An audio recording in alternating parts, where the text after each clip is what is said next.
course, I wanted to have them anyway, even though I got her, I still got to have them.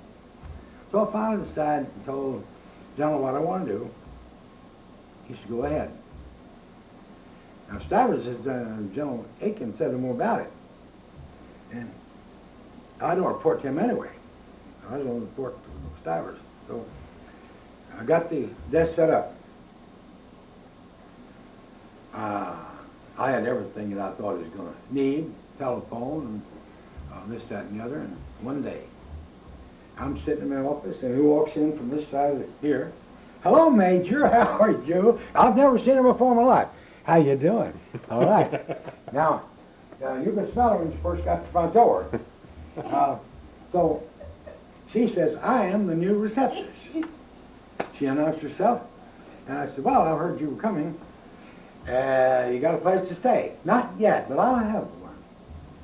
So I said, all right, when you get fixed up, come back and let me know. We'll get ready to go to work. Now, I told the sergeant, I said, Sergeant, take it down to base and tell the adjutant general down there to put her on the base payroll. We don't have any females on our payroll. Get her a place to stay. Now, this is the General Sutherland's driver that brought her in. He's the chief of staff. Mm-hmm. He is a sergeant first class. And wanted to be master sergeant, I wouldn't promote him. So anyway, took her a week or 10 days to get a place to live. So she came in one day to go to work, wanted to know where her office was. And I said, just follow me. I took her down to the floor, and where the sergeant is down there. I said, Sergeant, this is the new receptionist. She's going to be the receptionist. You're going to stand around and see that she does it right and help her out and get her oriented and in general, just hang around here. So she sat down at the desk and says, this is hard. I want a softer desk than this, softer chair. So I said, well, we'll manage to get you another chair. We'll find a chair for you. And says, where's the telephone? I said, we're getting one put in here next day, right over your desk. No paper, fine. Well, look at the drawers. You write to anybody you want to write to. So, now next thing you know, I was called, she called me down, wanted to come down there, man. I went down there. And she says, you know, if I'm going to be a receptionist, and I sit down in this measly place, I've got a desk chair. People can just walk around my desk anywhere else. I need a glass around my desk with a hole through. I can shove the telephone through here and get a note in here and so forth. And I said, well, let me see what I can do to arrange it. And she said, my feet get cold. I said, well, I'll get you a hot water heater, some kind of liquor heater. So, all right, so I got this done. You got a glass cutter in Australia. You have to use an Australian. So I called up the Australian glass cutter and I said, you know, I told him I was old General MacArthur's headquarters. We had a job over there, we were in a hurry to get done. Appreciate if he would come over as soon as possible. And well, says, you know, I do jobs as I get to them, and as it come to me, he says, you don't come ahead of nobody else. Don't you give MacArthur a little privilege? Not at all. I said, give me a couple of weeks before we get there. So I told her, I said, he's going to do the best he can to get over. In the meantime, got to get the glass. So they come over and measured for the glass and where it would be around. Didn't make anything, just big as the desk, 6-foot desk. And putting glass around here and over there. And somebody's got to hold the glass up. They don't just set it on top of the table. So it went straight to the floor and all the way around with a hole here for the telephone. Over here, you could talk through this hole over here and had a heater down on the floor. Fixing up pretty good. So that wasn't quite enough. She wanted a little rug on the floor and keep her. She was awfully cold. It was cold in the open doors come open and cold air comes in. And so she wanted a rug on the floor. So I called the base engineer. The base engineer is the guy that's a full colonel, and I guess I used him so much that I wore him out. And anyway, I called him up and I said, Colonel, John Day, good morning. He said, what kind of problem we got now? This is his general response. I said, well, I tell you, we have to have a carpet on the floor. We need about a 15, 16-foot square, built up about 4 inch with a black, red carpet on top of it. Carpet's $15 a yard over there, in pounds, so to say. So he said, hot damn it, says, you know, I got to take carpenter off building a hospital to do this. He said, that damn important. I said, don't ask me, Colonel, I just have to get the job done. Now, if you want to complain about it, you call up General Fitch, General Casey, or the Chief of Staff, anybody wants to. He said, I ain't calling nobody. I'll get it done. Well, he comes over there and he brings the lumber. And he built me a little thing about this high, and had red carpet that cost $15 a square yard. That's what he called it. I saw the bill. And put that on top of it. The desk didn't fit exactly. It was now out of place because the glass went all the way here. You couldn't put it to one edge without it went here. So she thought I should have a little bigger desk this way. And I said, well, let me see. I was so furious. My face turned red. I said, oh, let me see what I can do. I go back up there and talk to between talking to the base engineer and the carpenter, and showing him on the spot down there about what size desk he built the desk. And the desk he built, the glass don't fit what we had. We got to recut the glass again. And before it's over, we had built 3 desks. Now, we had 3 desks built, and the glass cutter took a little more time than it's supposed to take, but we finally got it done. So one day, on my desk, through the Master Center, I get a hand-painted picture of a desk. Gone to color and so forth, what size and dimensions and color. I rolled it, look at it. It is a desk sent from General Casey, sent it to General Aiken, and Aiken says, what do you think this for the new receptionist desk? Aiken picked on it, says, it looks good to me. They sent it down to another general. It went through 4 generals. Finally down, they sent it to the headquarters common for action to build it. Okay? Now, I've still got the carpenter that worked with me. He never got back to the hospital yet.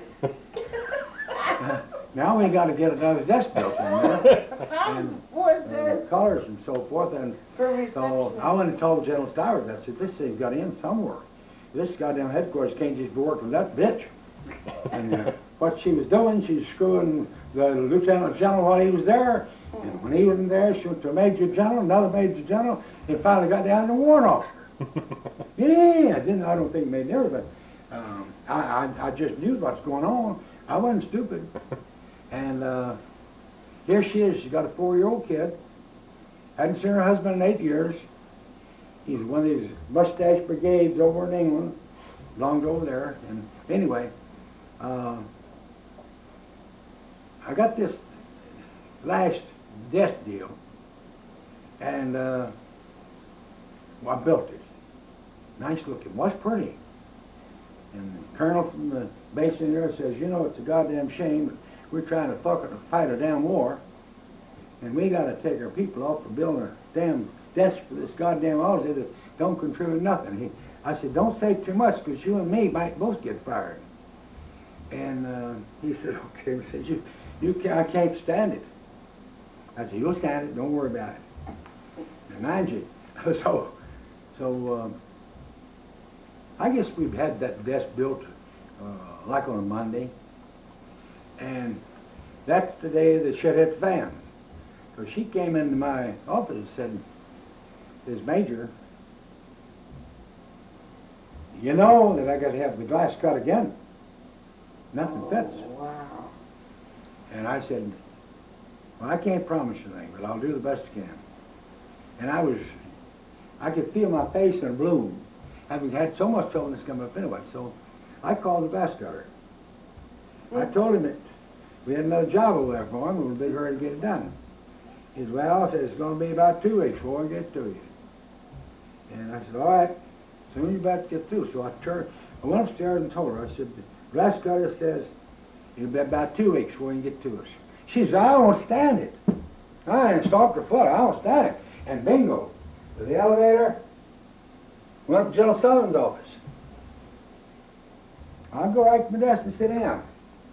Mind you, she's a female Australian. Okay? Now, about an hour later, I get a call from General Stivers. You mind stepping down this way? No, sir, I'll be down there. Went down there and he took his glass off, said, you all right? Yep. He said, I don't know what you've done, but says, I got orders to your staff to relieve you. Good, good. Where am I going? How soon did I go? So I turned and told him what had happened. He laughed, he says, you know, I said, I guess that's politics, but I can't do anything about it in this case. I said, I don't want you to do anything about it. Just get my ass out here and let me go. I've had enough. Yes. Now, mind you, that's when I had 5 officers. I had 38, about 78 or 80 trucks. I had about 25 staff cars in motor pool. I'm feeding 24 enlisted men over there, in and out. And I got the barber shop and everything else. In the meantime, Ms. MacArthur would like me to pick up some oysters off that ship out there. Oysters. And it wasn't that in there. I had to get some fountain pens for some of the officers. See if we had some of the new pointed pens. What do you call them that come out with not the Ballpoint? Ballpoint. They want to get the ballpoint pens. Don't want to get them till that ship. So I'm spinning my wheels down there trying to do a few lot of jobs. I can't send somebody down there. And I don't know for sure what they'll get done. I had a little more influence. Tell them who I was and send a lieutenant. They'd blow it out. And so anyway, these are some of the things going on. I got all the drivers of motor pool, and mind you, I'm doing janitorial work with 85 and 90 Filipinos. On top of that, I got 165 Japanese Nisei. Then I had a separate detachment. They're first generation Japanese. Yeah. Okay? Now, they are being signed out to various combat units, infantry units, so forth, as interpreters. So we lost a few got killed, but they always tried to kill them anyway. Officers had to give them a fit. The You Aussies? put one of those at camp, yeah, them, all the Aussies break after, so Japanese. You break right after them. They had a hell of a time getting them, leave alone. Anyway, I had a lieutenant and a Japanese sergeant. I never in the whole time had one problem with the Japanese, Nisei. Mm-hmm. The sergeant never gave me a problem. In fact, I tell the sergeant what I want to run. He said, Major said, I'll take care of it, don't worry. If they come in late, he said, don't worry, I got them out at 4 o'clock in the morning, working down. I'll train them. I never gave a single one of them as much as a company punishment. Every month when they got paid, they kept $5, the rest of it sent home to the parents. That we had them over here in a bailiwick over in Arizona and so forth. Mm-hmm. So, in the meantime, the Philippines were shacking up, having a hell of a time at the hotel, tearing up everything, and I had to do some of that. The guy running the hotel said, I can't put up with all this kind of stuff, and so I had a sergeant Filipino that I told him, called him up, well, laid the law down to him. I said, you kill those bastards, you have to, but I said, you got to straighten them out. We can't have this. And he said, I will take care of it. Well, to some degree he helped, probably. But I had Filipinos who were shacking up with an Australian girl, rented a house. I sent Lieutenant Adams out to investigate what the hell's going on out there. They had rented a house, taken a blanket or two out of the barracks where they were living. Cans, empty cans of food, jelly, everything was all over the floor. Filthy, dirty place. And here we are. We got either 2 or 3 Australians, and one of them was an Aborigines. They're all shacked up, and they lay down Evans said there was 5 or 6 of them laying in the same bed. One pallet down, all of them down in it. And so I had him close the place up, take everybody back, and get it straightened up so we get out of that. Just one little problem or another. One night the MPs had a problem. They called the next morning at 8 o'clock. Says, I got one of your men down there. What are you going to do? I turn them loose, send them up here. They had nothing to do with my people, but they fleeced anybody that, in the whole area that was going to do what this is what they're supposed to do. Well, here comes Pedro. Pedro was Filipino, and I called Pedro in. Pedro, were you at so-and-so last night? Yes, sir. Yes, sir. Did you almost have a fight with an Australian? Yes, sir. Yes, sir. What was the problem? Oh, he kept saying, you buy me beer. I said, I don't buy you beer. You buy me beer. No, I buy him beer. He said, I pull a knife. What'd you do? I said, what'd he do? Oh, he do nothing. He'll leave. You know, they all got pocket knives that they had those. But the officer was trying to get him to buy a beer, and he said, no, I don't buy beer no more. Finally pulled the knife out, and the officer left him. But the MP comes along and arrested him for it. So then we came up with, Red Cross called me one day and said, this is so funny, I got to come over there. So he comes over with a letter. Dear Honorable Gentleman MacArthur, your private Pedro has me in a family way, and I want some compensation. I want some money, this, that, and the other. That's So it goes on a letter like this. Rosa? Yeah, it was Rosa. So I did laugh at it, and I thought, well, I called Pedro in. And I had to chat with Pedro. I said, you cannot marry an Australian. General MacArthur's orders. Nobody can get married. I said, do you get her pregnant? Oh, yes, sir. Oh, yes, sir. Yes, sir. I said, you mean sleep with her? Oh, yes, sir. Yes, every night I can. No, I said, well, you can't have any kind of money that you pay her out of payroll. If you want to give her some money, you can give her a couple of pounds a month or something if you want to. Yes, sir. Yes, sir. I said, what do you mean by that? Yes, sir. No, I give her a little money. But you can't go with her anymore. You understand that? You have to leave her. I had no more told him. And Evans and I went to fights one night. Who's on the other side or whatever. They both walked by on the other side of where the fighters were. And Evans says, hey, Leon, who you see? So the next morning I told the first sergeant. I said, without telling anybody in the thing, you get Pedro in the morning, tell him you're going to have an inspection of his stuff, and you haul it all out. When you get it all nice laid out, you put it in the footlocker, tell Pedro to put the key, lock it, go put it in your truck, take Pedro with you out, put him on the airplane to go to New Guinea. But don't tell him until you get there. All right? So I had Sergeant he was about 5 foot something on the Bess Marie. And this is not a back track, this is a forward track. It happened later in the road.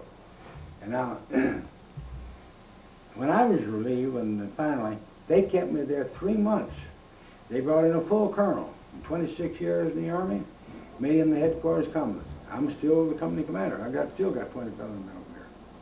Now, I had 5 officers in my, run the company, and what I was doing the, all the officers and everything else. But remember, I had myself and 5. I've heard this story. Okay. We brought this colonel in, 26 years service. And I said, well, I'm glad you're here, Colonel. Glad you can take this over. Here's my desk. I'll go back to the company. No. You stay right where you're just put me another desk beside it. I want to watch you operate a while. And I said, there's a lot of stuff to operate on. So I said, you want to take over the whiskey business or some other business? He said, oh, no, let me find out what you do first. So he sat on the desk, right beside mine. I made all the decisions, same thing he did before. And so little lad, he asked me, where did that take place? Where are they? Or something else like this. And so he finally found out that I had many operations that were having to be done. So, General Chief of Staff called down. I'm sitting right beside him. No, sir, not yet. No, sir, give me a little more time yet. And I knew what he was telling me, when he go get that day, they go. And so this happened the third time. I'd been there 3 months since the colonel came in.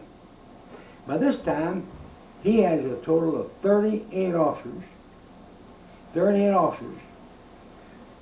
helping him run the headquarters commerce shop. And he said, there's no way you could do all this with what you got. I said, well, that's all the help they give me. You got a little more rank, you get more people. He had a major, and a total of 38, doing what I'm doing with me and 5, plus I'm running the company, okay? So, the third time Chief of Staff called, he said, you've had enough time. If you can't run it now, God help you. He said, I want you to let him go. So, what did you think of MacArthur overall? What kind of attitude, what kind of Well, impression do you have of him after all of he was this? a very egotistical bastard that felt that he was the best thing in the world and knew more than anybody and had more experience than everybody, and so he pushed it over. As far as where he bragged on where he landed and got no opposition in many places. He calls this leadership to get to the right place. Well, number one, he wasn't doing the planning himself. He had a G3. The G3 and Inner Circle were deciding the best information they had. Where should we jump next and where should we go in? How much strength we should have and so forth. And MacArthur either proved or disproved plans. Now, he had nothing to do with himself, but he took credit for everything was done. Who was his G3? Huh? Who was the G3? General,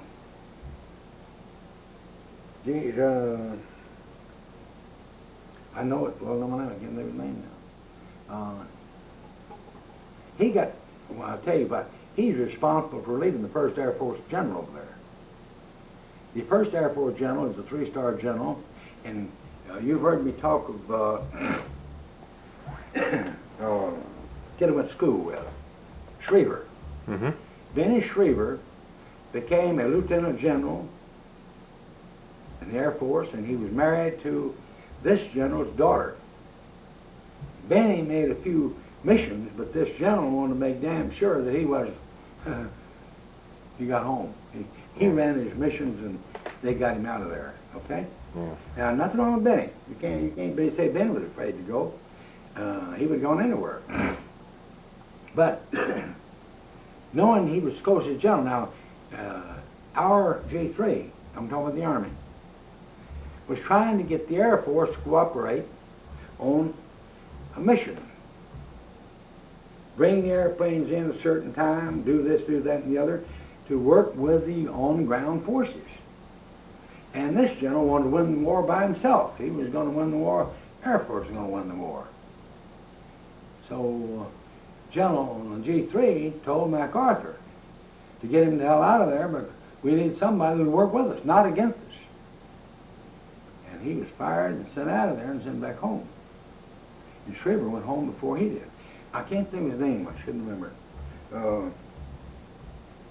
He was another guy that, he was real important, the Air Force, you know.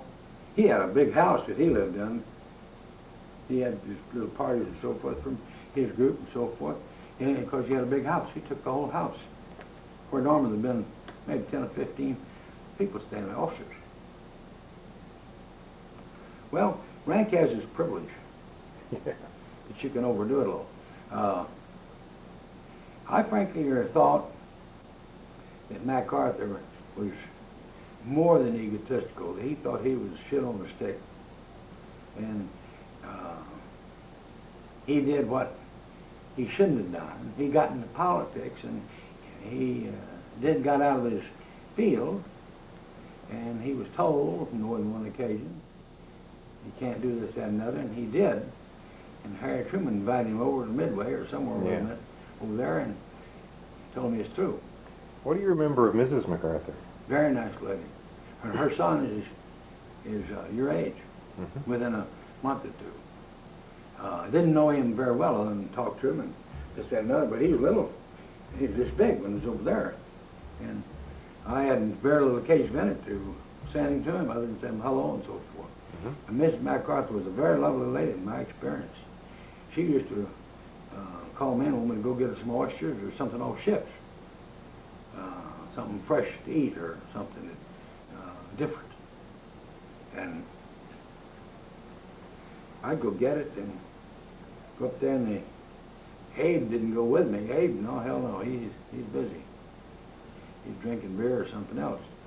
But then when I took it up there, why, he was to thank you very much. Of course, he ate part of it probably. And he was, Colonel Huff was her aide. I know at least part of the time. And then he had another colonel part of the time. I don't know. So one of them came from the Navy. He was 20, 25 years in the Navy. But he ended up as an aide to MacArthur. He called aide to MacArthur. He was taking care of his wife or whatever he was doing. He'd go walking in the sun or something else. Of course, he's guarded all the time. Even he's here, he's with his son. Somebody's with him all the time. And of course, MacArthur owned a lot of property in Manila. And the Army spent lots of money fixing roads, maybe fixing a building and so forth. Probably some of it was his property, but people didn't know that. And I would not say that on my life, but I heard that. But I'm satisfied that some of the places he owned over there, and he owned a lot of property worth lots of money. Some of the property his daddy was a general there before he was. Yeah. And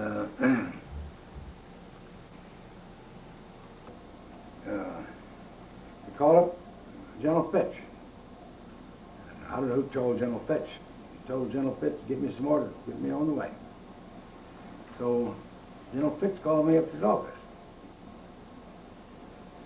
He says, I've gone to a lot of trouble getting you a good assignment. I said, well, it's very nice of you. When did they get to New Guinea? He says, well, says, General Casey is going to head up an operation going to Lae, New Guinea. And says, we're going to make a landing there very soon. And said he wants you to help him. With your experience, you can be a lot of help to him getting everything he's going to have to go in there. So you go see General Casey. I went to see General Casey. General Casey says, I've got a ship in Miami. It's about 800 feet long. Miami. No, in Miami. Where did I say? You said in Miami. Where's the ship? I don't mean Miami. I mean in Sydney. Sydney. He said, it's got a Japanese crew, or Greek crew, one or the other, Greek mixture or something crew, and which didn't make any difference to me. And he said, I want you to put enough stuff on that to set a headquarters up for about 600 people. And said, be ready to sail in about 2 weeks, 3 weeks, maybe 3. May change a little bit, but he said 2 or 3. I said, where did I get all this stuff? Oh, he says, you know how to get it. If you go down to Sydney, when you get down there, you go to the base commander, tell the base commander what you're going to do, what you need, what help you need, and so forth. In the meantime, I'll get you a few more people. All right, I go down to Sydney. I went out to see the base commander, and they put me up at a hotel right there in the heart of Sydney. Dalgetty's store was not very far over there. I later stashed away a footlocker at Dalgetty's because I couldn't take it with me. I had a footlocker and a suitcase, something over at Dalgetty's store there. And I figured it'd be stored the duration of the war. I didn't think I'd ever get down there again. So anyway, they began to accumulate some people. And I got a first sergeant. I formed a company that got people assigned to various types of jobs and so forth, where they're going to work. Some of them working on the ship, stashing stuff away, and this, that, and the other. Among the things I did is probably the only time the war ever happened. I went down to the Red Cross. I told the Red Cross I want 1,000 white leghorn hens to lay eggs. God.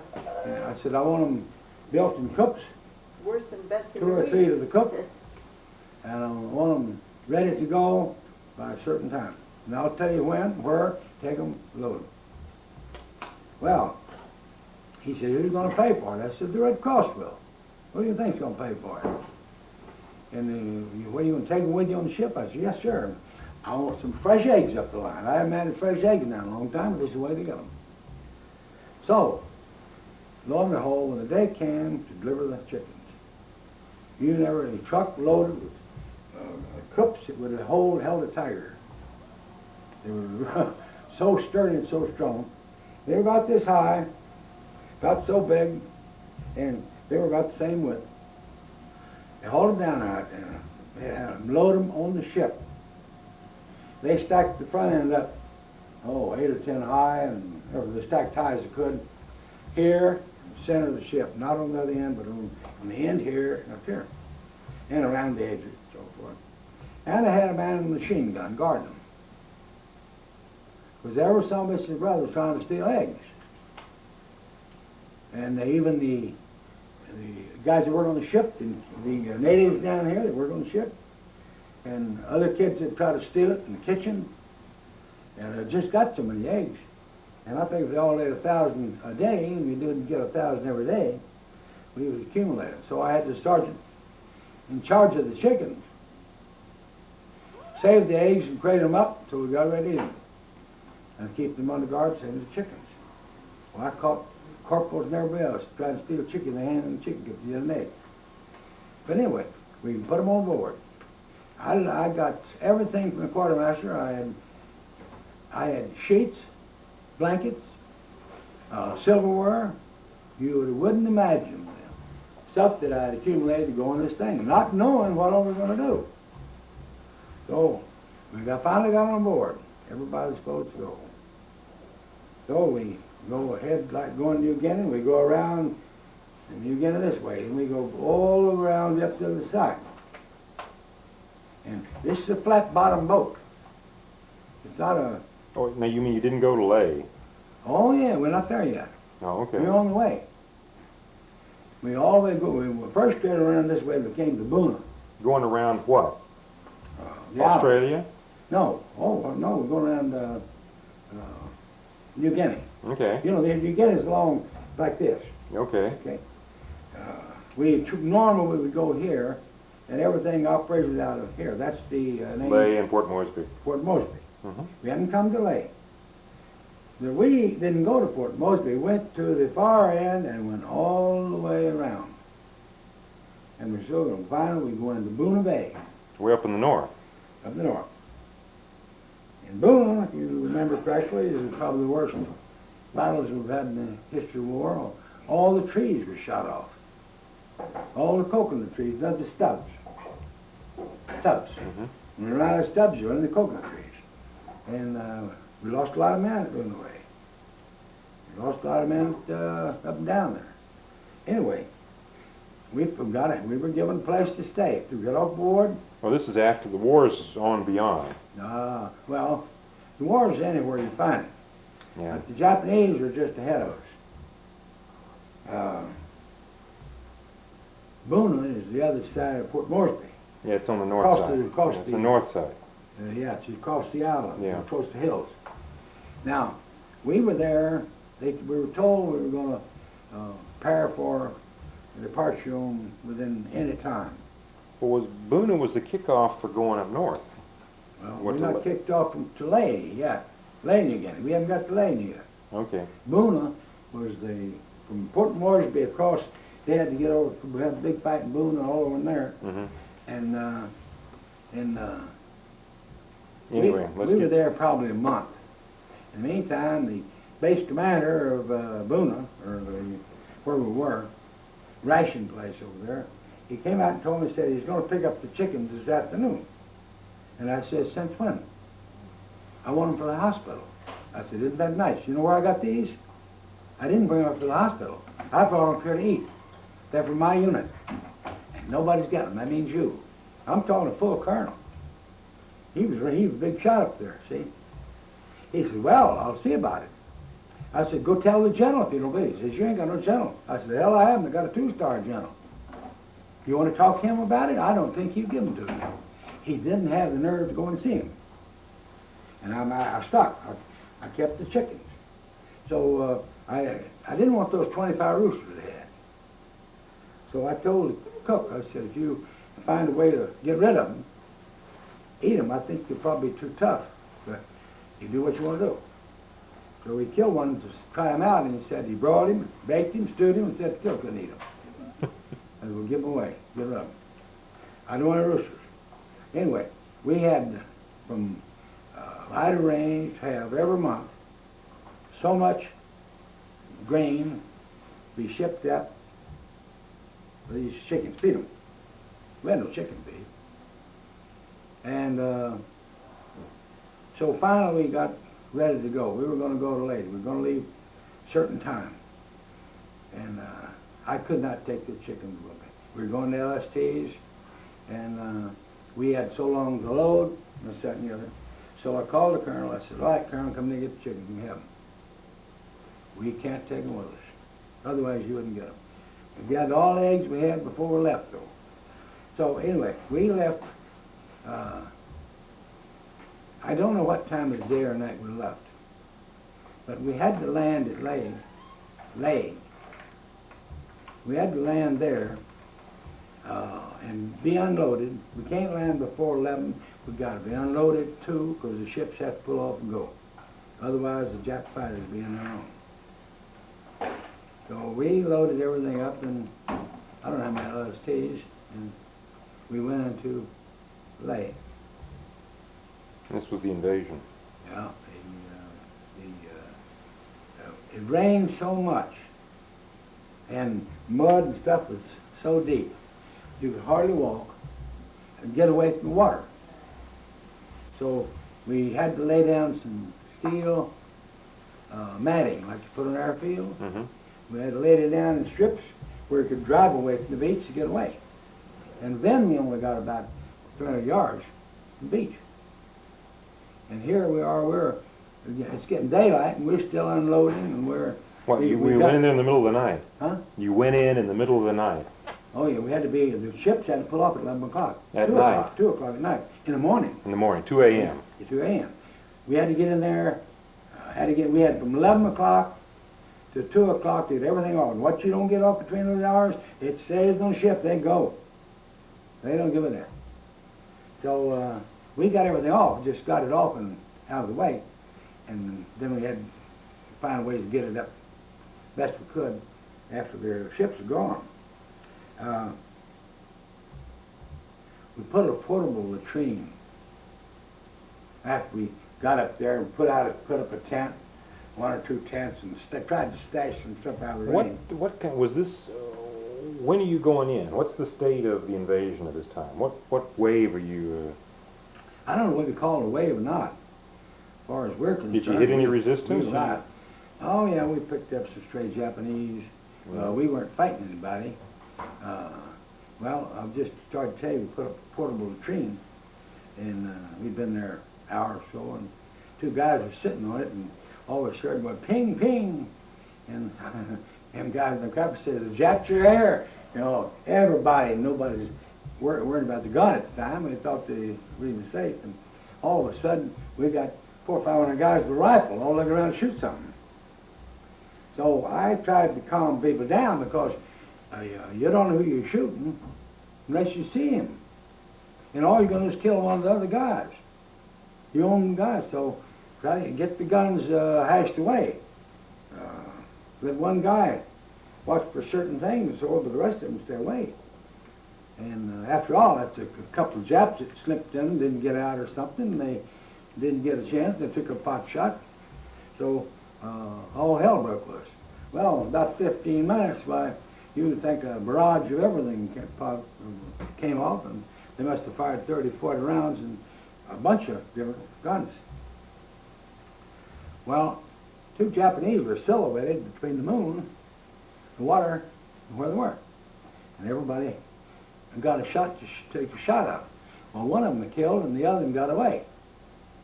The one that killed was about 6 feet tall. He had a fresh haircut. He had GI rations tied to him. And his gun was clean. He's a master-looking soldier. So they took him down about 100 yards away and dug a hole down there, maybe this deep, poured for the gasoline, put him in there with it, and set him afire. Oh, no. So he's dead. Yeah, he's dead. Had to get rid of him. Oh, John. And I didn't set him afire. The other guy's dead. But that's cruel. Why didn't they shoot him? No, the guy's Why dead. shoot him? He's dead. Oh, he was already Oh, they already dead. Oh, I didn't know that. Yeah, and they were looking for the other, trying to find the other. Oh. We were out on the airfield, right on the airfield, and every day, the next few hunches around, they'd pick up another 2, 3, 4, 5 Japanese that missed the rush to get out. They're all going through the country, going north. The few that didn't make it. So I was going down to, I had a problem getting some certain rations, and What was your job then? What were you supposed to be doing? I guess you'd have to call me another headquarters commander or something at the time. But I commanded all the troops, and we had an adjutant general, a lieutenant colonel. Then they finally took General Casey out and put in a single Air Force brigadier general. And he wanted, Well, see, you skipped the whole bit of New Guinea. well, I haven't missed it all yet. You can't tell it at one time as you follow one story. Part of the way anyway, Oh, okay. okay? See, in other words, it's piece by piece by piece. But some of the things that were done now, they related to what went on here. And you have to either finish the story or lose track of it, and you may or may not get back to it. So while I was there, I was setting up got the thing set up, headquarters set up, and final and so forth. And one day, I guess I'd been up there 6 months. So the adjutant general, Now you're in New Guinea, in Leyte. New Guinea. You're in New Guinea or Leyte? I'm in Ley, not Leyte. Leyte is in the Philippines. Well, what were you? Ley is in New Guinea. You know where me and R took off last time? Yeah, but We're right there where the airport is. in Ley or? Ley, New Guinea. Okay, but now back up. Was that where you just went in on That's board? right, went into Ley. Okay, but where did you lose where did you lose the chickens? Well, I gave them away back at Boone before I left the last place. So, The hospital, give them to the hospital. War. okay, but Buna's in New Guinea, Yeah. and then you went back to Ley, No, New didn't Guinea, go back. We went further up. to Ley. Yeah. See, Okay. you all the time you're going up. And while we're at Ley, we're less than 100 miles from a Japanese fighter squadron. Yeah. And every morning, the first thing every morning, they're out bruising around until we got knocked out of there. And then we had, back over here, 22 miles, we had a fighter strip over there, and I don't know what, could let a lot of planes over there. Hundreds of them finally came in. Every morning, they're hitting those Japanese up there. And they're just awful tough to get all of them. Mm-hmm. You get 2 or 3, and there's 2 or 3 planes come in again a day. And they bomb them, dive bomb them. They drop bombers on them. They run fighters up there, and they still got Japanese. Anyway, this went on for quite a spell. So a lot of things going on. I'm having to fight for stuff to eat. I say fight for it, trying to hustle it anywhere I can. And I wanted to make arrangements. I wanted to fly down to Brisbane or somewhere down to see if we couldn't pick up some fresh food, some kind. So they found someone could go. As you have any fresh, special things you want, get food, you know. Well, we didn't have as much stuff at the quartermaster. At the last place we came to, the quartermaster, you could get K rations and do things like this. So I went down to, I was going to go to Brisbane. Well, since I was going to go to Brisbane, they happened to have 5 prisoners that they wanted to drop off at Brisbane. And so, first told me, said, you take them down there. All right? So, when I got on the plane, me, the pilot, the 5 prisoners, and a young lieutenant gets on. And I said, what's your mission? He said, I gotta take some prisoners somewhere. I said, I'll tell you where you're gonna take them, down to Brisbane. So they're all yours. I went up to sit with the pilot, and we flew south. And pilot says, take over a little bit. I'm going to take a little snooze with you. We're going from Port Moresby straight south. So I'm flying the plane, and he snoozed over. So I let her down a little bit. They're going down about 500 feet. We're going over the Coral Reef toward Townsville. I'm down about 500 feet. And he waked up and said, hey, what are we doing? I said, we got a beautiful coral reef. He said, yeah, but don't get out too close to it. So he took back over the controls. And so we flew on in, hit Townsville, we gassed up, and then we went on to Brisbane. We got to Brisbane, we had some escorts that took the prisoners down to Wilby. And Wilby was the Major General that was in charge of the G2. So they had to get a few to interview. You know, they got nothing to do. If they don't get some prisoners, they got nobody to interview. They have to imagine things. So I got out of that. I was tickled to death that I was filled with things full. But so Pilot and I went to the officers' club and had dinner. And he says, I'm going on into Sydney. I said, have at it. Go with it. And I said, well, this is my chance to get down to Dalgety and get my two pieces of suit luggage down there. He didn't give a damn. But I don't have permission to go to Sydney. So what do? We go into the airport, and everybody gets off the plane but me. And I'm in the back of the plane.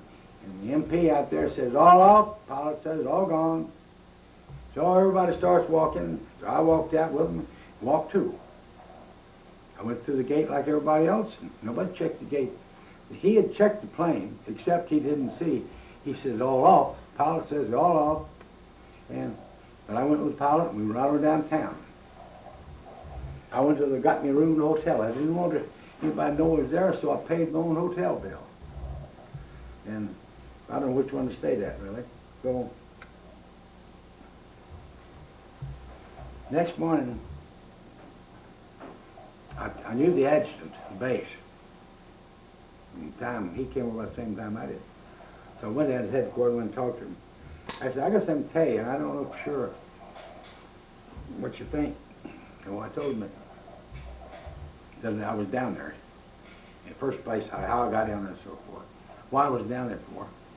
And he said, God, if they find you down there, they'll crucify you.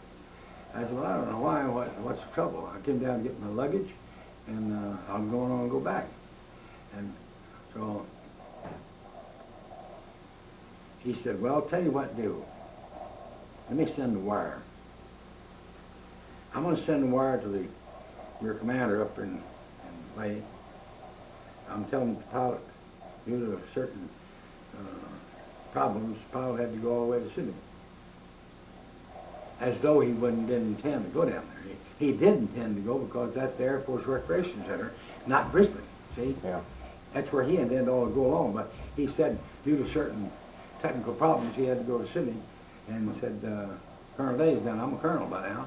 He says, Colonel had to go with him, and he's got to have, you're okay to bring back his gear that he left down there previously, and in addition to whatever else you're supposed to go. By the way, the basic commander wired back, said, okay, that's about it. So I had a free rein until I got ready to leave. So I gathered up my gear, went down to Dalgety's, and Dalgety's has all the whiskey comes in the Far East, goes to Australia, goes through Sydney. Dalgety's is the receiving place, and they have a official liquor taster. All he does is taste liquor, see if it's what it's supposed to be, and pass them back. So I said I was with him. And he said, let's go. Let's go down and taste a little bit. So he started one barrel after another. and pulling out a taste. I'd take one, he'd take one, and we both got about half lit. Drinking most of we were tasting the scotch. And it comes over from England or Ireland in a barrel about this big. Skyline. They rebottle it there, and the Dalgetties put it in different sized bottles. So, anyway, I was with him the whole afternoon. And I didn't know how soon I was going to be able to get back. So, I'm in a position now, I got to find myself a ride up north. So I got to find a pilot that's going to fly back and work my way back with him. Well, it wasn't too much trouble. There's always something going there every day. But sometimes you can't get on because they're never loaded or the first thing know it. So I wasn't trying too hard anyway. But I was down there probably almost a week. And meantime, I told Wired Apparel was making progress and so forth. And so I got all the stuff together, finally got myself a ride, and we took off. And we didn't stop at Brisbane. We went further up on the run. I don't know where to stop. And we finally got up to somewhere up there. I picked up a whole beef in different boxes and been frozen. And I was sneaking it in. I had no permission to do it, nothing, but I was sneaking it in. And I just tell her, by the general told me to bring back a beef. Okay, where do you want to put it? And I got it froze. And then I said, and the other, and finally I would get it where I want. I said, okay, the general wants to like it out here. You're going to load in this plane here. They load it for me and everything.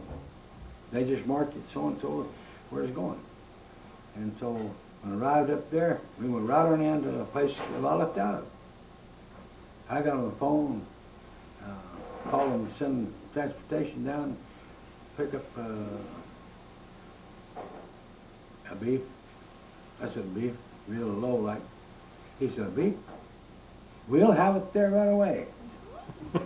Well, anyway, they sent 2 trucks down there, and they picked up my gear and beef, and I had some other things from the quartermaster given to me, and damn, filled 2 trucks nearly.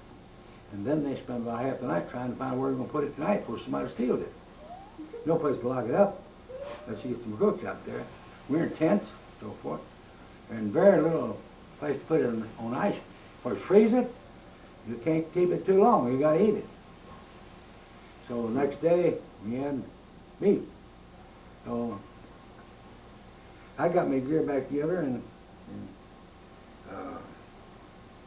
I don't know what I wanted with it for. It's just extra baggage. All I needed, I had, but I couldn't leave it at Dalgetty's because I'd never see it again. See? This is decaffeinated coffee.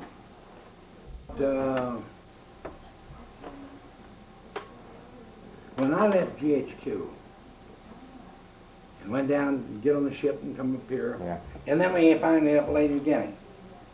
Now, when I left New Guinea and left the GHQ, I was followed by another colonel, a colonel.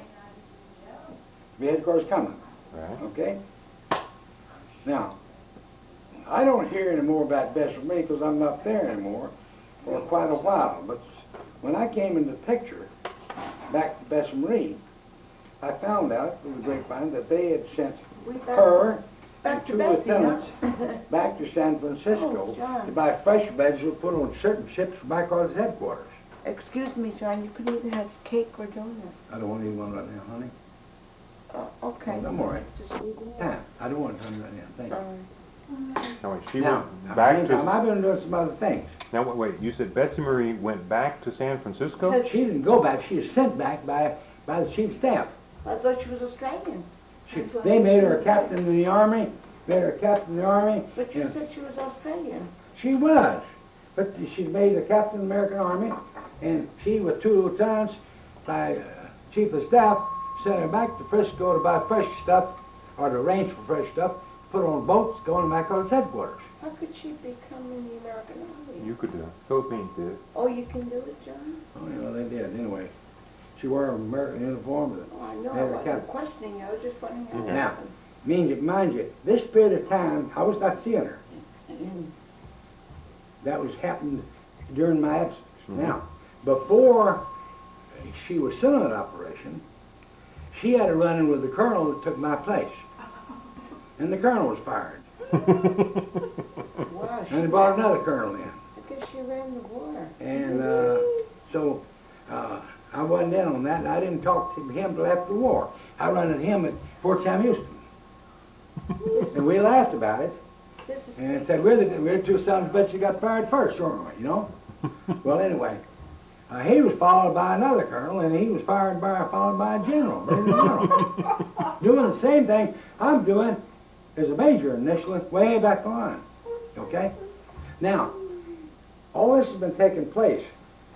I had already gone to the Philippines. I've been up to Luzon, and all of a sudden I'm ordered back to the Command General Staff School. Right. And I had to go down there. I flew down to Lady. And when I'm at Lady, I arrived there. And I'm talking to some guys I knew, and all of a sudden a guy come in and said, hey, Bessie Marie's coming in. Oh, boy. And I said, she is. Now, I got on the phone and called up MacArthur's aide. And I said, I just arrived on the way back to the States. I'm going to go to the Command General Staff School. But I'm sure you're delighted to know there's a plane coming in with Bessie Marie. He said, a what? Just about like that. I said, they tell me she's arriving with her pink bathtub, commode and all. Pink? He said, where's she land? Down so-and-so? Yep. When is she supposed to get in? I said, I heard it been about another hour. So he said, somebody's going to hear from me. So I left. Well, sir, he went in and told General MacArthur, said, did you know that Bessie Marie is coming in with a pink bathtub and everything? Now, mind you, she'd already had a trouble about this damn bathtub stuff in Hollandia. All the engineers found out about it, dropped their money. They were depositing to Uncle Sam, buying bonds and coupons. So the whole battalion went cold below, said we'll buy no more, and they quit saying we'd turn their money back. This was published all over the United States. Well, these were the guys that had to build the They built the road up to their headquarters. because of her bathtub? Well, she had a private house up there that she was going to live in. And she they were ever building all this stuff, and she was riding them high, okay?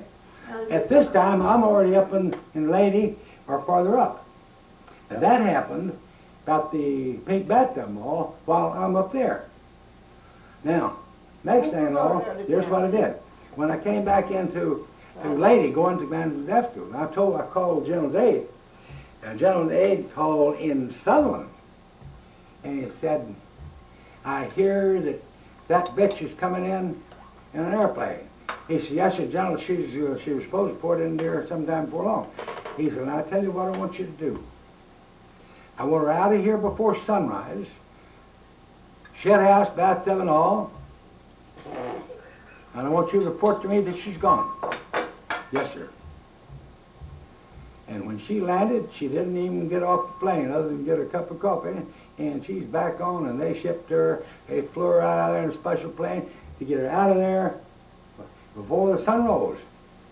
This was Sutherland's girl. This is, yeah. Now, MacArthur relieved Sutherland after this. Not too long after that. He relieved him as chief of staff, and they got in another chief of staff. You didn't see him in Tokyo. He was sent back home. Now, since I came back home, I heard that he came back and he married her in the United States. I don't know if it's true or not. That's me. Bessie Marie. So this is quite a tale for one girl. The Battle of the And, Pacific and the pink commode. One of the colonels did the same thing I did, got relieved, redheaded. And he says, you know, we ought to get together after the war and write a fucking book about it. I said, boy, if we did, you and I both get shot. If we're retired, we'll get shot. And now, going back with Bessie Marie, back there, that ends Bessie Marie for quite a while. Well, now, you left off the Hollandia story, which is a funny one. Well, I didn't ever get into it. All I know is the American headquarters, Well, New Guinea, okay. not MacArthur's. Could have been MacArthur's, or In and Out, or somebody else's too. I don't know how big it was. Yeah. Well, I don't know how big it was. But anyway, they selected the spot, I'm not to just be in making advance that headquarters. made, not a made And right. who was supposed to be in there, I don't know. But I know that the engineer battalion was building, and I can only assume that MacArthur's was assumed MacArthur would be living there some. Probably was some, I don't know. I know that they built it, and when she came flying in there with her colored bathtub and all, and it don't take a bunch of soldiers long to take it up. All they got to do is have one or two see it, and go and it spreads like wildfire. And when the colonel commanding the engineer battalion found out and verified the fact that she's up there, going in her pink bathtub where she wants it, and a bunch of stuff like this, this really did the job. So they all dropped their deposits or donations, what they're going to do, for government bonds, any other bonds, and it was publicized in the United States that they did that. And it was laid, it moved around over there.